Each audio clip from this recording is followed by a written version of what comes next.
بسم اللہ الرحمن الرحیم۔ سنن ابی داؤد کی حدیث ہے انٹرنیشنل نمبر کے مطابق 823 اور اس کے ساتھ پھر 824، اور جامعہ ترمذی میں 311 نمبر حدیث ہے انٹرنیشنل نمبر کے مطابق۔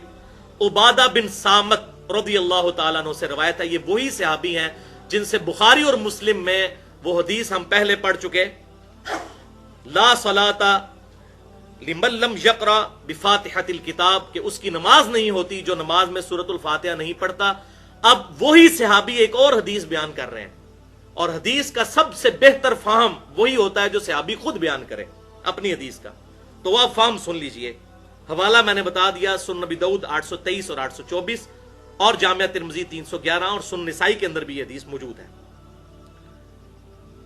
کہ وہ کہتے ہیں کہ ایک دفعہ فجر کی نماز میں ہم آپ صلی اللہ علیہ وسلم کے پیچھے نماز پڑھ رہے تھے، تو نماز سے فارغ ہونے کے بعد آپ صلی اللہ علیہ وسلم ہماری طرف متوجہ ہوئے فجر کی نماز میں، یعنی کہ جہری نماز۔ دو قسم کی نمازیں ہیں نا، جہری جس میں امام قرات اونچی کرتا ہے، جہری نمازیں تین ہیں، صلاۃ المغرب، صلاۃ العشاء اور صلاۃ الفجر، اور سری جس میں آہستہ آواز سے امام قرات کرتا ہے، وہ دو ہیں، صلاۃ الظہر اور صلاۃ العصر۔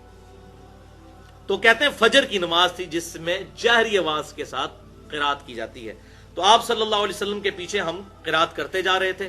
اور قرات کیوں کرتے تھے؟ یہ بخاری اور مسلم میں بھی کتنی حدیثیں ملتی ہیں کہ اس وقت قرآن پاک ریٹن فارم میں سب کے پاس موجود نہیں تھا۔ آپ صلی اللہ علیہ وسلم جب قرآن تلاوت کرتے تھے نا، تو صحابہ کرام پھر ساتھ ساتھ پڑھتے تھے تاکہ ہمیں بھی وہ آیتیں یاد ہو جائیں۔ اب تو الحمدللہ ہر گھر میں ہمارے پاس مصحف موجود ہے، اس وقت تو یہ بات نہیں تھی۔ تو صحابہ کرام علیہم رضوان جو نئی آیت نازل ہوتی تھی، آپ صلی اللہ علیہ وسلم نماز میں تلاوت کرتے تو صحابہ بھی ساتھ ساتھ پڑھتے تھے کہ ہمیں یاد ہو جائے، تو ساتھ ساتھ وہ قرات کرتے تھے۔ تو فجر کی نماز میں بھی صحابہ کرام ساتھ ساتھ قرات کر رہے تھے۔ اب یہ موقع آیا کہ آپ صلی اللہ علیہ وسلم نے ان کو یہ کام کرنے سے منع کر دیا، یہ وہ حدیث ہے۔ تو نماز کے بعد آپ نے فرمایا لعلکم تقرؤون خلف امامکم، کیا تم امام کے پیچھے قرات کرتے ہو؟ یعنی آپ صلی اللہ علیہ وسلم نے فرمایا کہ مجھے لگا کہ مجھ سے کوئی نماز چھین رہا ہے، یعنی میری توجہ بٹ رہی تھی، کیونکہ وہ اونچی آواز سے تھوڑی سی قرات کر رہے تھے، تو ظاہر پڑھنے والے کو پھر مغالطہ لگ جاتا ہے۔ تو فرمایا تم اپنے امام کے پیچھے قرات کرتے ہو؟ قلنا نعم ھذا یا رسول اللہ صلی اللہ علیہ وسلم، انہوں نے کہا ہاں ایسا ہی ہے اللہ کے رسول صلی اللہ علیہ وسلم، ہم کرتے ہیں۔ تو آپ صلی اللہ علیہ وسلم نے فرمایا قال لا تفعلوا الا بفاتحۃ الکتاب، کہ یہ قرات امام کے پیچھے مت کیا کرو مگر سورۃ الفاتحہ پڑھا کرو۔ کیوں؟ فإنہ لا صلاۃ لمن لم یقرأ بہا، کیونکہ بے شک اس کی نماز ہی نہیں ہوتی جو نماز میں سورۃ الفاتحہ نہیں پڑھتا۔ اب اس کے بعد کیا گنجائش رہے گی؟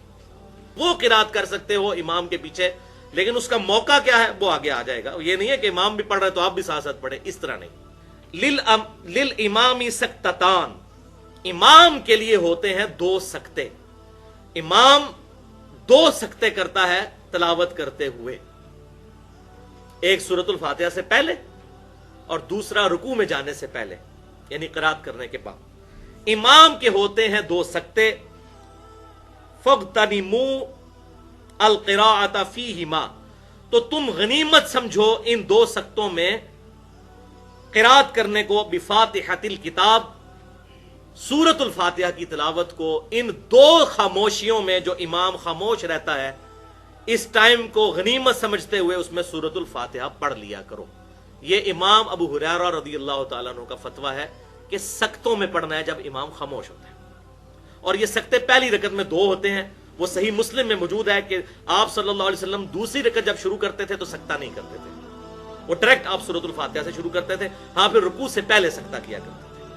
اور سکتوں کا بھی ثبوت، پہلا سکتہ تو صحیح بخاری اور صحیح مسلم کی متفق علیہ حدیث ہے، آپ صلی اللہ علیہ وسلم سورۃ الفاتحہ سے پہلے ثنا پڑھا کرتے تھے، اس کا سکتہ کرتے تھے، اور اسی میں صحابہ کرام علیہ رضوان کہتے ہیں کہ آپ صلی اللہ علیہ وسلم کا اتنا سکتہ ہوتا کہ سورۃ الفاتحہ بھی پڑھ لیا کرتے تھے وہ لوگ۔ تو یہ پہلا سکتہ ہوتا تھا۔ اور دوسرا سکتہ سنن ابی داؤد میں انٹرنیشنل نمبر کے مطابق 777 نمبر، اور سنن ابن ماجہ میں 845 نمبر حدیث ہے کہ آپ صلی اللہ علیہ وسلم رکوع میں جانے سے پہلے قرات کرنے کے بعد ایک لمبا سا سکتہ کیا کرتے تھے، اور اس کا مقصد یہی ہوتا تھا کہ جو لیٹ نماز میں شامل ہوا ہے اس سکتے میں، اس خاموشی کے اندر قرات کر لے۔ تو یہ بالکل کلیئر ہو گیا۔